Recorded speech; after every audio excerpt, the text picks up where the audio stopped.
साथी है, इन लोगों को भी अटैक किया। मैंने तुरंत निर्देश दिया, अरेस्ट हो गया इनको।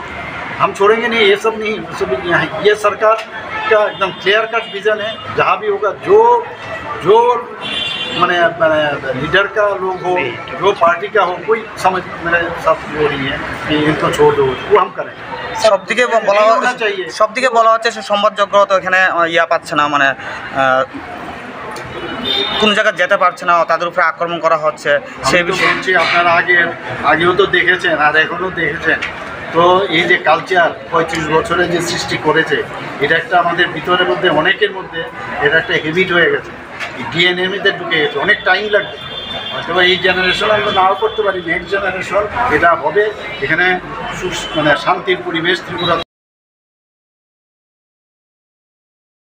পেশাগত দায়িত্ব পালন করতেই পারে।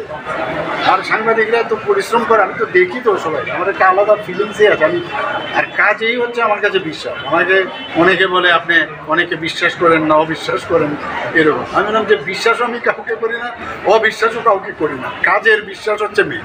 তো আমি দেখি যারা সাংবাদিক বন্ধুরা, দেখি পরিশ্রম, রাস্তাঘাটে সারাক্ষণ ধরে ওরা পরিশ্রম করে, রাত্রিবেলা ওরা কাজ করে বাড়িতে ফিরে।